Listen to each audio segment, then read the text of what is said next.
साथियों, इस समय हम आपको लेके चलते हैं करनाल के फायर ऑफिस में और जहां पे दमकल अधिकारी जिले के हमारे साथ मौजूद हैं नरेंद्र जी। आपको बता दें कि एक हम 19 नवंबर को आपको एक इशू को याद दिलाते हैं कि उस 19 नवंबर को राइट 1:30 बजे के करीब एक आग लगी थी। शिव शक्ति कंबल फैक्ट्री थी जो कि अलीपुर खालसा ब्लॉक गरोडा जिला करनाल में पड़ती थी।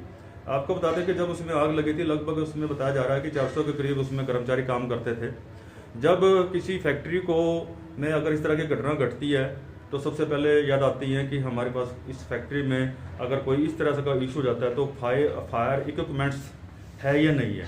उससे इमरजेंसी से बचने के लिए उस इमरजेंसी मौके पर क्या हमारे पास वो चीज़ें काम आती हैं या नहीं आती हैं, उसी को लेकर के, क्योंकि अक्सर इस तरह की घटनाएं घट जाती हैं तो वो सारी तमाम इशू अभी तक जनता के जो व्यूज़ थे, यानी आम जन उस बात को ये पूछ रहा था कि जब ये सारी चीज़ें यहाँ पे लगाई जाती है तो उसके बावजूद भी वो रोकथाम क्यों नहीं होता है। और भी अन्य सारे कारण थे, जनता में ये भी आवाज़ आई थी, ये सारे के सारे जो है ना एक लोन लिया होता है या उसके ऊपर उसको दबाने के लिए ये चीज़ जैसे अंतर रचे जाते हैं और उस पैसा दोबारा उस लेने के लिए कंपनी से लेने के लिए, इंश्योरेंस कंपनी से वो पैसा लेने के लिए ये सारी चीज़ें आती है। ये जनता का मामला था, जनता के व्यूज़ थे, जनता की आवाज़ थी। तो हम अभी जो हमारे दमकल अधिकारी हैं हम उन्हीं से इस बारे में जानकारी लेना चाहेंगे। आखिर वो इक्विपमेंट्स क्यों नहीं काम आए, आपने जो एनओसी दे रखी थी वो एनओसी जो दे रखी थी वो चीज़ें सब देख करके ही एनओसी दी होगी और दोबारा रिन्यूअल क्यों नहीं हुई है, क्या उसको ज़रूरत नहीं थी, ये सारी हम जानकारी हम नरेंद्र जी से जाना। हाँ सर, क्या कहना चाहेंगे इस मैटर पर आप?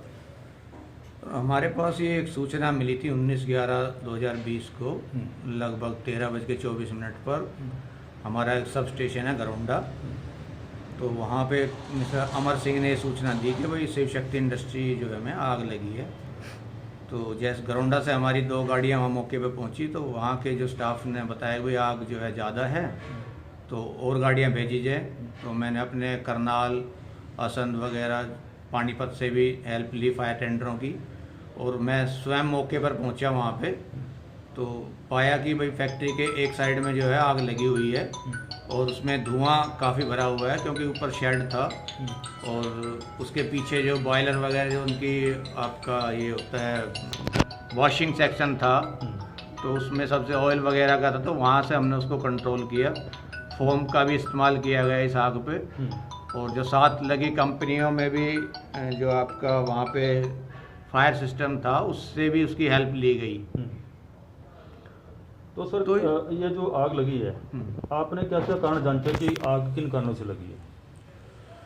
देखो मौके पे तो आग इतना मतलब मेजर था कि उस समय पर तो नहीं जान पाए, लेकिन बाद में क्या बताए उन्होंने बताया मालिकों के द्वारा भी जिस तरह वर्कर काम कर रहे थे तो उन्होंने बताया था कहीं मशीन से शॉर्ट सर्किट हुआ। ये उन्होंने अपने एफिडेविट में लिख के भी दिया। एफिडेविट में मशीन से शॉर्ट सर्किट होता है, बिजली से शॉर्ट सर्किट? नहीं, मशीन में इलेक्ट्रिक शॉर्ट सर्किट बिजली से जैसे हुआ तो मशीन में कोई जैसे मोटर होती है तो उसके माध्यम से उन्होंने बताया कि शॉर्ट सर्किट हुआ है, ऐसा एफिडेविट में उन्होंने लिख के दिया है। हाँ, बाकी जो मौके पे फायर की गाड़ियाँ थी, फायर सिस्टम था, फायर एनओसी उसकी जो है पुराने समय में जो है 25/6 जून 25 में एक्सपायर हो चुकी थी 2020 में। तो उसके बाद से उन्होंने कोई हमारे यहाँ ऑनलाइन में एप्लीकेशन नहीं आई है रिन्यू करने के लिए। फायर सिस्टम के मामले में जो उनका लगा हुआ था एज पर जो नॉर्म्स है वो नहीं था, बट जो पानी वाला सिस्टम है वो हमने उनसे वहाँ से भी हेल्प मिली।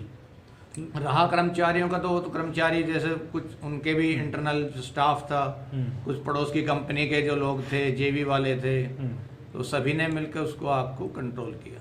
नरेंद्र जी, जो आप एनओसी देते हैं इसका क्या महत्व है, एनओसी लेनी क्यों जरूरी है और एनओसी का क्या फायदा और क्या नुकसान है? देखिए एनओसी एक सरकार ने एक्ट बनाया हुआ हरियाणा फायर सर्विस एक्ट और उसके तहत तो सभी व्यवसाय संस्थानों को, इंडस्ट्री को, होटल्स को और आप इंडस्ट्रियल बिल्डिंग्स को फर्स्ट में जो है फायर स्कीम जब बिल्डिंग बनती है तो हरियाणा बिल्डिंग कोड के हिसाब से बनती है और अपना जो फायर सेफ्टी सिस्टम है वो नेशनल बिल्डिंग कोड के हिसाब से उसमें लगवाया जाता है।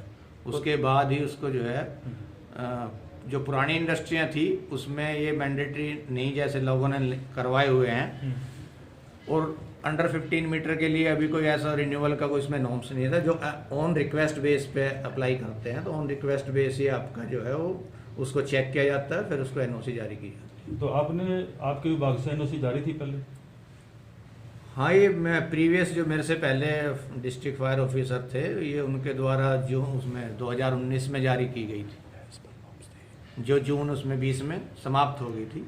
तो एज पर नॉर्म्स थी वो, क्या वो इक्विपमेंट्स वगैरह देख करके, फायर सेफ्टी जो कम थे वो सब देख करके ही एनओसी जारी की होगी? देखो, आग लगने के बाद तो आधी चीज़ें तो वहाँ दिखती है, आधी नज़र नहीं आ पाती है, क्योंकि वहाँ पे आग लगने से पहले, आग से पहले मैंने चेक नहीं की ना, पिछले अधिकारी ने चेक की होगी। हाँ, वो पिछले अधिकारी ने जब आप ही देते होंगे, आप ही जो है ना उसको देख करके सब कुछ देख करके ही देते होंगे। बिल्कुल चेक करके दिया जाता है। तो उसका जब इंश्योरेंस अब उसने क्लेम किया है, करता है कोई पार्टी इंश्योरेंस क्लेम करती है, तो क्या उसमें एनओसी का क्या महत्व रह जाता है? जब उसने ना तो पहले 15 अंडर 15 में वो उसको जरूरत नहीं है, अगर उसको जरूरत है तो इंश्योरेंस कंपनी क्या दावा के समय आपकी फायर सेफ्टी के लिए, फायर के लिए तो उसको एनओसी जारी करेगी? नहीं, देखिए, अब जहाँ तक इंश्योरेंस कंपनी की बात है, इंश्योरेंस कंपनी का टर्म कंडीशन अपने होते हैं, वो किस टर्म कंडीशन पे उनको इंश्योरेंस करते हैं क्लेम। तो क्लेम करने से पहले जो भी उनके टर्म कंडीशन है वो पूरी करेंगे, तो उसी के बेस पे ही उनको इंश्योरेंस दिया जाएगा। तो उसमें अगर उनके फायर एनओसी की अगर रिक्वायरमेंट होगी तो वो जरूर उस बात को उठाएंगे। लेकिन इसमें हमारे डिपार्टमेंट का तो इंश्योरेंस कंपनी से नरेंद्र जी, उन्होंने एफिडेविट पे लिख कर दिया है कि ये इलेक्ट्रिक शॉर्ट से ही आग लगी है, लेकिन आसपास में कुछ हमारे पास ऐसे भी लोगों ने इंटरव्यू दिए हैं मौके पे, हमने क्योंकि कवरेज करी थी, सच समाचार एक पहली मीडिया थी जो वहाँ पे आई थी और उन्होंने कवरेज करी थी। हमें सूचना इसलिए मिली थी कि यहाँ पे जो है बॉयलर के चिंगारी से आग लगी है, हमारे पास वो भी इंटरव्यू है, इस पर आप क्या कहना चाहेंगे? नहीं, बॉयलर की जहाँ तक बात है, बॉयलर में तो फिर तो बॉयलर ब्लास्ट हो जाता है। अगर बॉयलर से तो चिंगारी तो देखो, वहाँ पे काम कई तरह के, जैसे मोटरें तो होती है, वॉशिंग सेक्शन होता है, वहाँ पे क्लीनिंग का है, तो उसमें संभावना तो बनी रहती है। हाँ, तो हो सकता है जी, उसको हम मना नहीं कर सकते। तो अगर चिंगारी से आग लगी है और इतना नुकसान हुआ है, तो उसने अगर एफिडेविट झूठा दिया तो क्या वो चश्मदीद गवाह झूठे हैं या एफिडेविट झूठा है? इस पर आप क्या कहेंगे? नहीं, एफिडेविट की तो देखो, उन्होंने आपको एफिडेविट दिया? एफिडेविट, हाँ, हमारे जो सब स्टेशन में जहाँ से फायर रिपोर्ट वो लेते हैं, तो वहाँ उन्होंने दिया है कि भाई उस टाइम पे तो जैसे पता नहीं लग पाता मौके पे, तो उन्होंने वो बताया भी जैसे वर्कर काम कर रहे थे तो ये शॉर्ट सर्किट उसमें हुआ है, मशीन के थ्रू जो भी है चिंगारी निकली है। आपके जो कर्मचारी हैं सर, वो उन्होंने भी कुछ जांचा होगा इशू कि ये फायर ब्रिगेड, ये जो है आग उसके बॉयलर से लगी है या चीज़ें आग में जल जाती हैं, तो उस चीज़ का वो इन्वेस्टिगेशन तो बाद में पुलिस का काम है जी, उसमें सहयोग करते हैं फायर डिपार्टमेंट, लेकिन ये मेन पुलिस का काम होता है कि इन्वेस्टिगेट, किसी को चोट फेट लगनी है, किसी को हॉस्पिटलाइज पड़ा है, हमारा रेस्क्यू का फर्स्ट है जी। फर्स्ट हम रेस्क्यू देखते हैं, कोई बंदा अंदर फंसा तो नहीं हुआ है, तो उसको हम फर्स्ट प्रेफरेंस देते हैं, उसके बाद आग की बात करते हैं जी। Thank you sir. ये थे नरेंद्र जी, दमकल विभाग के अधिकारी करनाल से।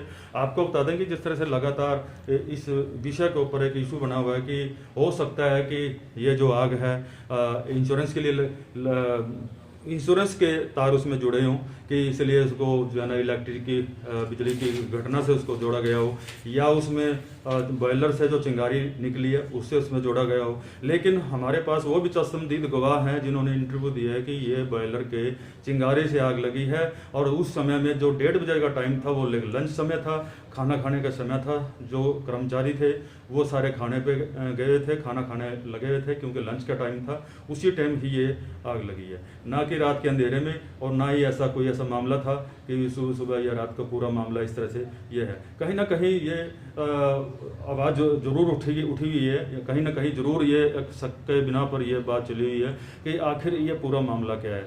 चलिए हम आगे की जानकारी हम इसके मालिक से भी हम जुटाना चाहेंगे, और हम दोबारा से फिर आपके पास हाजिर होंगे। बंसीलाल पंचायत रोहित सुरान के साथ, करनाल, हरियाणा।